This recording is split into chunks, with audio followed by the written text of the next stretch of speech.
তো এসে গেছি সীতাপুর বিচ। এটা একদম শেষ পয়েন্ট যেখানে সানরাইজ হয়।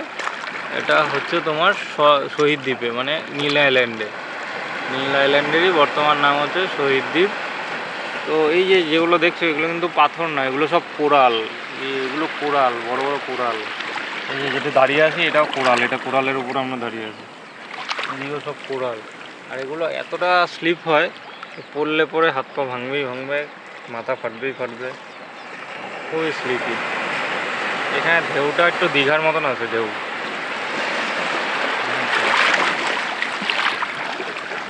দেখো বিচটা কতটা সুন্দর। এখানে সানরাইজের জন্যই সবাই আসে, অনেকেও এসেছে।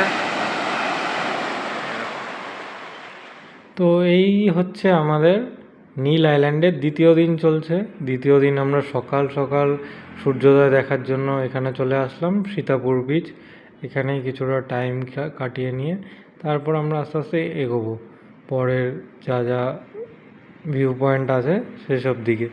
তো খুব সুন্দর একটা জায়গা, খুব সুন্দর একটা মুহূর্ত, খুব সুন্দর একটা আবহাওয়া। এর মধ্যে থাকতে বেশ ভালোই লাগছিল, কিন্তু তার মধ্যে দিয়ে আমাকে এগিয়ে যেতেই হবে। এই দেখো এটা কি জিনিস, এটা হচ্ছে কোরাল। দেখো সামনের থেকে দেখাচ্ছি, পুরো দেখতে মনে হচ্ছে মানুষের ব্রেনের মতন। দেখো ডিজাইনটা দেখেছো, পুরো মানুষের ব্রেন মনে হচ্ছে। এটা ডেড কোরাল, তাও হাতে ধরতে কিরম লাগে। নিয়ে দেখো পুরো মানুষের ব্রেন, ডেড কোরাল। এটা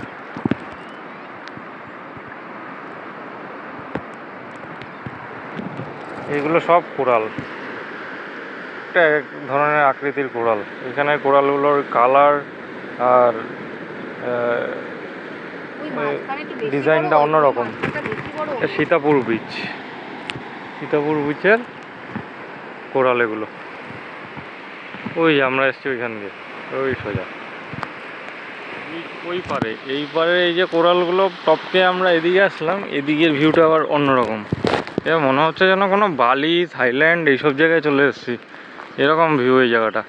এত সুন্দর, আমি জানি না ফোনে কতটা কি আসছে, কতটা কি বুঝতে পারবে। পুরো মনে হচ্ছে বালি বিচ আর থাইল্যান্ডের বিচগুলো যেরকম দেখতে পাই, পুরো সেরকম। পুরো পুরো কত সুন্দর এই আইল্যান্ডটা। হ্যাঁ, আলাদাই একটা জগৎ, আলাদাই জগতে বাস করছে, আলাদাই লেভেল এদের। হ্যাঁ, এখানে সামুদ্রিক জীবজন্তু যেগুলো আছে তারাও বলছে এবার কি জীবন পেলাম। হ্যাঁ, কত সুন্দর। আর ওই একটা আইল্যান্ড, ওই যে দূরে একটা আইল্যান্ড দেখা যাচ্ছে। এই এই একটা আইল্যান্ড, কি আইল্যান্ড এটা? রস আইল্যান্ড। এদিক থেকে এখনো সূর্যটা মেঘের আড়ালের জন্য উঠতে পারেনি, কিন্তু সানরাইজ হয়ে গেছে। আর এদিকে হচ্ছে জঙ্গল, যাবো না এদিকে দেখতে। এই দেখো কি ফল, এটা কি ফল একটা পড়ে আছে, এগুলো কি ফল আমি তো জানি না নাম, তোমরা কেউ জানলে বলো কি ফল এগুলো। দেখো কি ফল,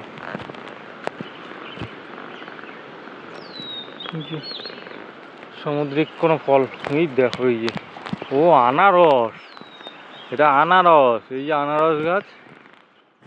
অ্যাকচুয়ালি এটা আনারস নয়, কিন্তু আনারসের মতন দেখতে হলেও কিন্তু এটা আনারস নয়, এটা একটা সামুদ্রিক জংলি ফল গাছ। এগুলো কেউ খায় না, কিন্তু অনেকটাই এটা দেখতে পুরো আনারসের মতন লাগছে। দেখো গাছে ভর্তি। এই দেখো এই একটা সীতাপুর বিচে একটা কেভ, ঠিক আছে? দেখো উপরে এরকম বিশাল আকৃতি, এটা কোরাল দিয়েই তৈরি হয়েছে কেভটা। বেশি কাছে যাব না, দূর থেকে যতটা যা দেখা যায়। এই খুব একটা বেশি ডিপ না কেভ, এইটুকুই।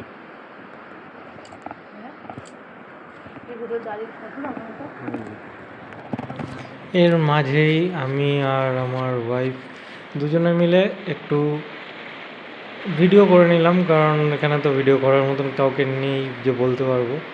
তো আমরা একটা জায়গায় জাস্ট ফোনটাকে দাঁড় করে রেখে মনে হলো এরকম একটা ভিউতে করি। মনে এমন ভাবে তাকিয়ে রয়েছে সাপের মতন, উড়ে এসে জুড়ে না বসে তাই ভাবছি। যদি এটা ধরতে পারে না, হাত দেখ মাংস হাড্ডি সব খেয়ে নেবে। যদিও ধরতে পেরেছে কী করে, জলের বুলবুলি করে কেন? একটু হেঁটে দেখা দেখি।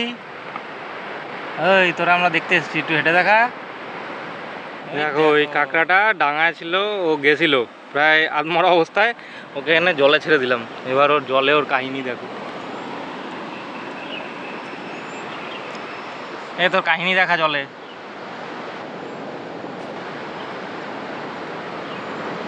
জলে তোর কাহিনী দেখা।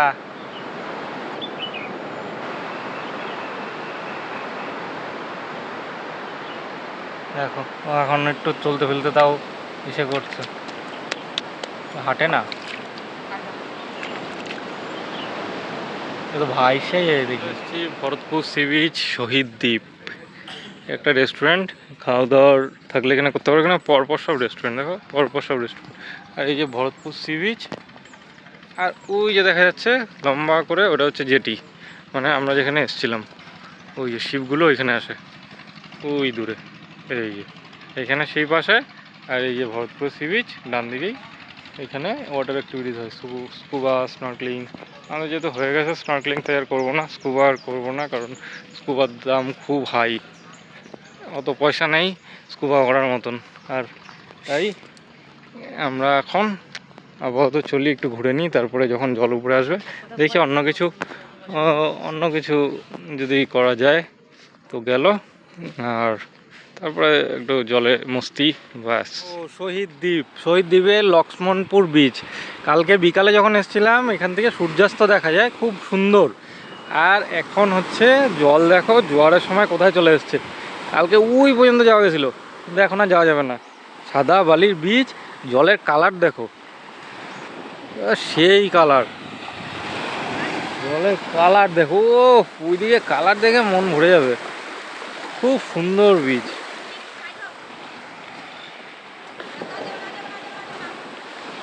দেখো জলের কালার, 3টে লেয়ারে জলের কালার, আর জলের কালারটা খুব আকাশি, মানে সুইমিং পুলের জলের কালার ফেল। এখন জোয়ারের টাইম চলছে, জল চলে এসছে। এই দেখো কী সব গাছ, এখানে বড় বড় গাছ, খুব সুন্দর সুন্দর বিচ।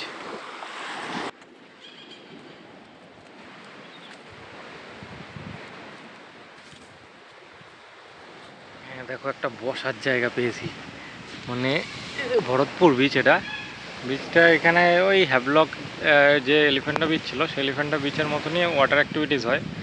বসার জায়গা পেয়েছি, এটা বসার জায়গা। আমাদের সব জিনিসপত্র চেক আউট হয়ে গেছে। আর ওই পিছনে হচ্ছে সব রেস্টুরেন্ট, খাবার দাবার যদি কেউ খেতে চাও এই রেস্টুরেন্টগুলো থেকে খেতে পারো। এখানে আমাদের গাড়ি রাখা, গাড়ি পার্কিং করে তারপর সোজা নেমে যাবে বিচে।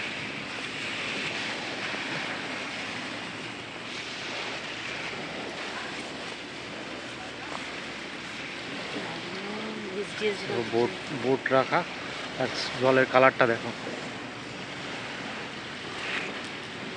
জলের খালি কালারটা দেখো তোমরা।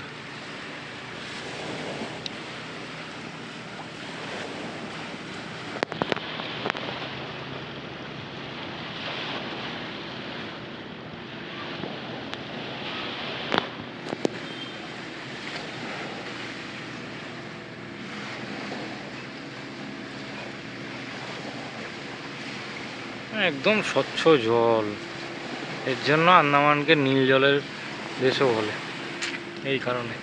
আর ওই যে জেটি, ওই যে দূরে দেখা যাচ্ছে, ওটা হচ্ছে নটিকা, হলুদ রঙের। কালকে ম্যাক্রুজ দেখেছিলাম সেদিন, আর এটা হচ্ছে নটিকা। আমরা গভর্নমেন্ট ফেরিতে সব জার্নি করেছি। এই নটিকা, নটিকা এই জেটি, আর এটা হচ্ছে ভরতপুর বিচ। এখানে ওয়াটার অ্যাক্টিভিটিস হয়, কিন্তু এখানে ওয়াটার অ্যাক্টিভিটিস করার মতন এখন লোক নেই, ধরতে গেলে অফ সিজন। তারপর চলে আসলাম ভরতপুর বিচের একদম সমুদ্রে, স্নান করতে নেমে পড়লাম। এই জল দেখে আর নিজেকে বেশিক্ষণ আটকে রাখতে পারছিলাম না, মনটা হাপুস হুপুস করছিল যে কখন নামবো করে। এখন এখানে নেমে খুবই ভালো লাগছে। আর জল খুব নোনা জল এটা, মানে আমার একটু মুখে লাগলেই মুখটা নোনতা হয়ে যেত পুরো, চোখে লাগলে মনে হতো চোখে নুন জল ঢুকছে এরকম টাইপের, ফিলই একটা অন্যরকম টাইপের। যাই হোক, আসলে বুঝবে তোমরাও। আমার তো স্নান করে এখান থেকে উঠতেই ইচ্ছা করছিল না, মানে এত ভালো লাগছিল। সেই মনে হচ্ছিলো একটা ফিলই আলাদা, মনেই হচ্ছিল না যে এখানে ইন্ডিয়াতে কোথাও আছি, মনে হচ্ছিল থাইল্যান্ডে বা মালদ্বীপের মতন জায়গায় রয়েছি। মানে এত সুন্দর একটা দ্বীপ, আর এত এখানে জল পরিষ্কার, বলার বাইরে। দেখতেই পাচ্ছ, মানে ওইখানে আমি দাঁড়িয়ে রয়েছি জলের নিচে, আর এখান থেকে স্বচ্ছভাবে দেখা যাচ্ছে সেটা পুরো পরিষ্কার। আর করব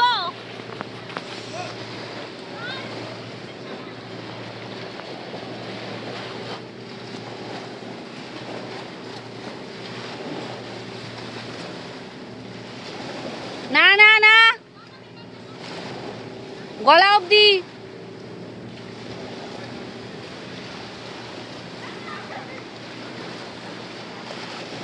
মাঝখান দিয়ে আমাকে কিছুটা সতর্ক বার্তা দেওয়া হয়েছিল যে পিছনে অনেক চলে গেছে, গলা অবধি জল হয়ে গেছে, আর যেতে হবে না, ওইখান থেকেই আবার পাড়ের দিকে আসো। তাই আর যাওয়া হচ্ছিল না, নাহলে আরেকটু তো যাওয়া যেতই, কারণ এই জলটা পুরোটা সমতল, তারপর অনেকটাই সমতল, তো ভয় পাচ্ছিল। তাই ঠিক আছে, চলো, বেশি সাহস দেখে রিস্ক নিয়েও তো লাভ নেই, কারণ ঘোরার এনজয়টাই তো নষ্ট হয়ে যাবে। ঠিক আছে, তবে এই যে মুহূর্তগুলো সত্যি অভাবনীয়। আর আমি সঙ্গে করে একটা আই গ্লাস, মানে ওই সুইমিং পুলের যে গ্লাসগুলো থাকে ওটা, আর ক্যাপ, এই দুটো নিয়ে গেছিলাম। তো আই গ্লাস পরে নিচের দিকে তাকানো যাচ্ছে, আর নিচের কোরালগুলো সব দেখা যাচ্ছে। আর একটা কথা, এখন যে দেখছো জোয়ার, তাই জল এতটা, যখন ভাটা চলে যাবে এটা পুরো একদম জল শুকিয়ে যাবে, আর নিচে যা কোরাল আছে সব দেখা যাবে। এই একটা ভালো জিনিস, এটা পরে আমরা দেখতে পেলাম যে ভাটার সময়, তোমরা ভিডিওতে হয়তো দেখতে পাবে এর পরের দিকে, যে ভাটা আসলে পুরো একদম শুকিয়ে যাচ্ছে, আর এখানে কোরালগুলো আস্তে আস্তে ভিজিবল হয়ে যায়। তো এই জল ছেড়ে আর কার উঠতে ইচ্ছা করে বলো, এত সুন্দর পরিষ্কার পরিচ্ছন্ন জল পেলে। এমনি তো আমার সুইমিং পুল, জল এগুলো দেখলেই মন হাপুস করে ওটার মধ্যে ডুবার জন্য, একটু সাঁতার কাটার জন্য। সেখান থেকে এরকম জল পেলে আর ইচ্ছা করে উঠতে।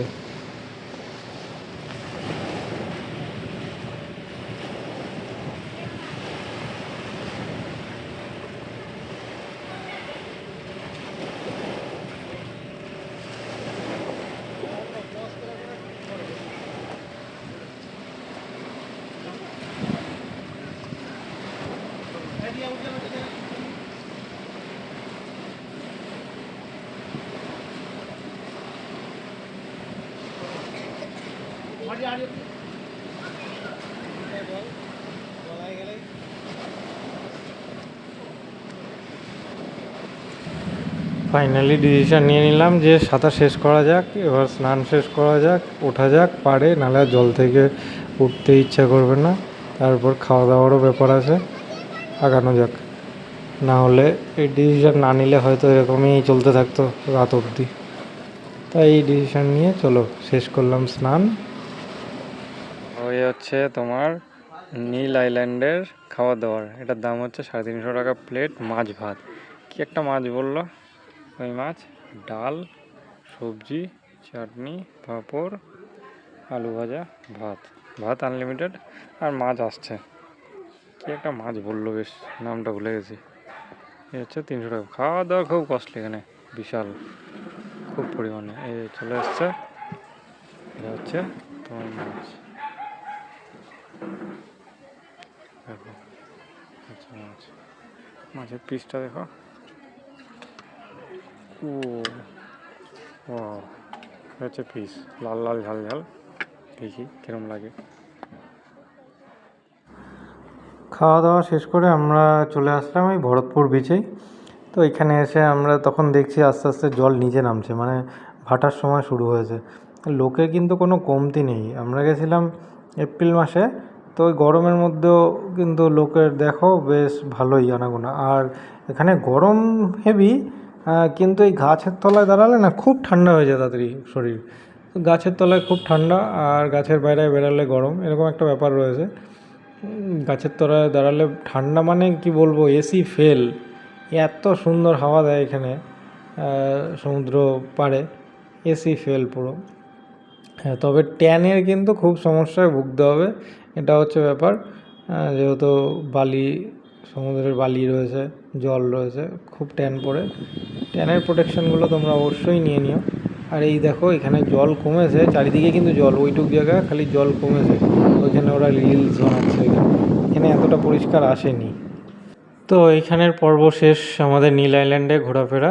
এবার আমরা রিটার্ন করব পোর্ট ব্লেয়ার। পোর্ট ব্লেয়ারে আমাদের সেই সরকারি জাহাজে করেই আমরা ফিরবো। তো সেই পথে দেখি নটিকা এখানে দাঁড়িয়ে রয়েছে।